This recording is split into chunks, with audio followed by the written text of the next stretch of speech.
Hello, greetings everybody. I just want to hop on and do a quick video. I had mentioned in other videos that I did go ahead and publish a book, which I'd been working on for quite some time, and I would like to share a little about the book. Now, earlier this week, I went ahead and received my first 20 copies to help in the distribution of this work. I went ahead and came up with the artwork myself. Um, the European, Spaniard, French side is laid to sleep to allow the indigenous side to awaken. All throughout our lives, for the most part, we're told to be proud of that Spanish grandfather or European ancestry. All the while, whatever little indigenous heritage we have is in a dormant state. Well, through this work and through these videos and other initiatives that I'm putting forth, I do want to lead others into wanting to re-indigenize and decolonize. You'll notice if you watch this videos that I do mention those two terms interchangeably or together. That is pretty much my life's mission and my journey at the moment. Just to give you a little information about the book, I did begin working on it around 2010, which is when I became more involved with learning more about my indigenous slash Native American ancestry. At that time, if I'm not mistaken, around 2010, there was a protest in Arizona, protesting the SB 1070 law. I was in El Paso at the time, so I made the drive over to Arizona, and I had begun to look into the Mexica movement. You can look up their material; they have pretty good material on YouTube, Facebook, all sorts of social media, and a very informative website, which is what pretty much helped me, you know, want to learn more about who I am and the fact that what little Native American heritage I had in reality extended to include also the indigenous Mexican um, part of my identity as well. And I remember I met Olin Tezcatlipoca, who is, you know, the founder, from what I understand, of the Mexica movement. So I was fueled. We did the march, the protest, and just being around all these wonderful people seeking to advocate and to engender activism toward brown people, uh, otherwise deemed as illegal or immigrants and whatnot, just pretty much fueled me. And I began to write a series of essays that I was really doing out of wanting to put forth my thoughts and everything that I was learning and discovering.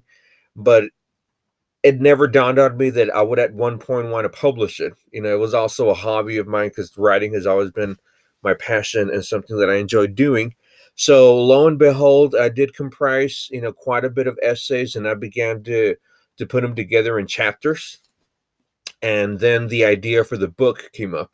I had a totally different concept, even a different book cover. This one I pretty much came up with last minute after the publisher, the editor, asked that I come up with the book cover. And just to give you a little information as to my journey into re-indigenizing, I want to say around 2004, I was on my way to a convenience store, and I didn't want to do anything with my hair. I decided to wear a cap. My father has always collected the native pride caps, and I know you can see them in a lot of flea markets, powwows. Um, they'll say native pride, you know, in the front, and in the back it'll say native or native pride, and they'll usually have native insignias like a bear claw, eagle, the buffalo skull, and whatnot. I went ahead and threw the cap on. Didn't think much of it. I go to the store, and the clerk is like, "Oh, you're Native American," and the girl hears us speaking, and she joins into conversation, and she says, "You know what? I was going to ask you the other day, if you were one of the Tiwas, who are the Native American group there in that portion in El Paso, really." And I said, "Well, I'm not Tiwa, but I do have Native American heritage and whatnot." And after that, I walked back home, and I started wearing that cap. I started feeling proud of projecting this about me. Um, and I moved back to North Texas for a little bit. I got caught up. I was 20, 21 at the time.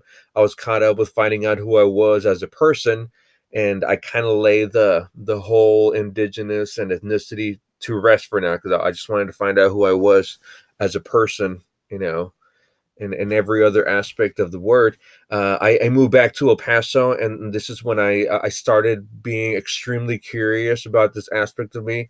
I would make trips to the library and stack up books, and I started reading. I started taking notes. I was working at a call center at the time, and I was just really processing emails. So I had a lot of time to like minimize whatever I was working on and look googling up stuff. And people were starting to see, my coworkers and friends were starting to see, how near obsessed I was with all of this. And from 2011 that I started the work, not only was I learning a lot by reading and studying a lot, I started attending powwows, any type of Native American event. I would go to the cultural centers of various nations, um, and just exposing myself to a lot of the culture and taking it all in, and adding to this work. I finally completed it in mid 2019. It was around August.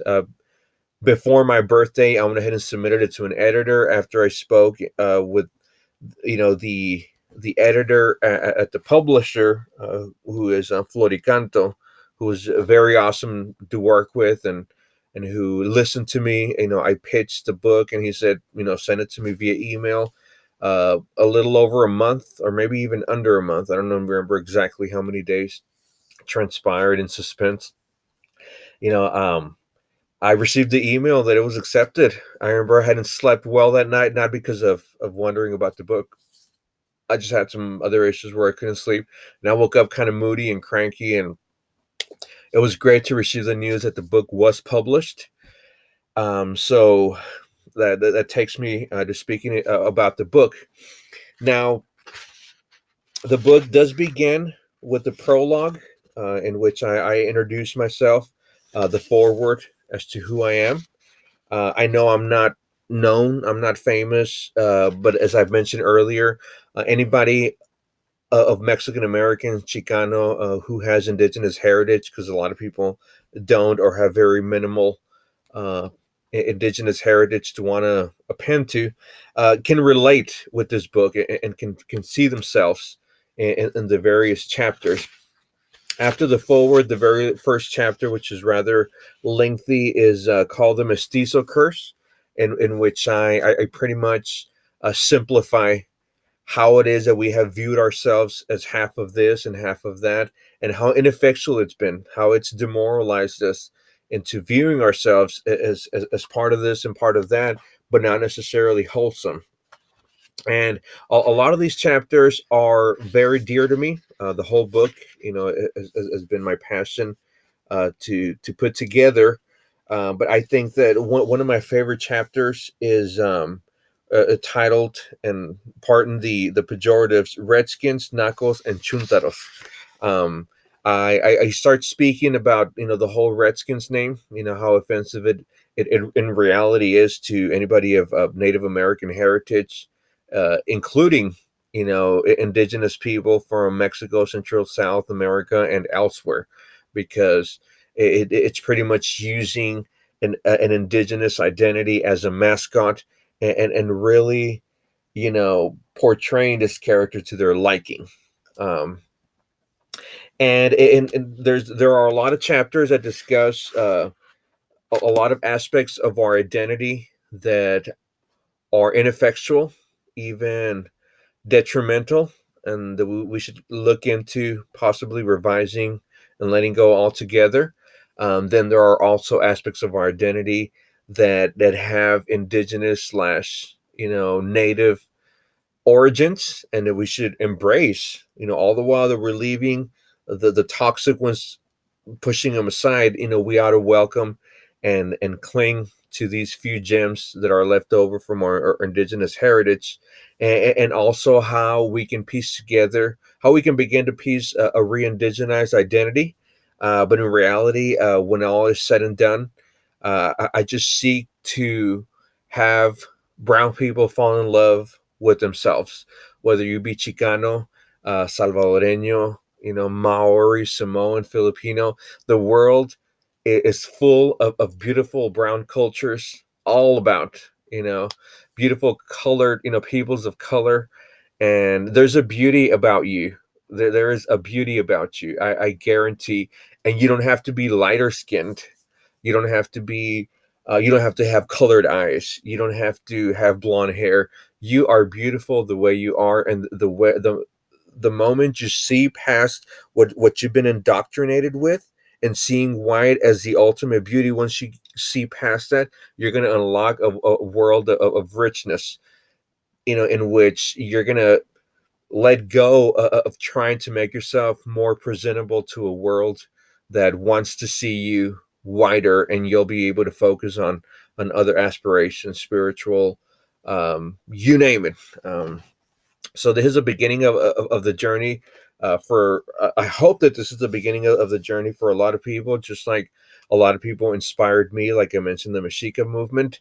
So please get your hands on this book. I guarantee that you will rationalize with a lot of the material that I have to say, and share the word. If the holidays are coming, it'll make a wonderful gift, especially if you know family members, friends, or other loved ones who are interested in all this. It's a great way to start, and learn more about yourself, in the process as well. So I leave you with these final words. Blessings to all, and you are brown and beautiful, and nobody should convince you of otherwise.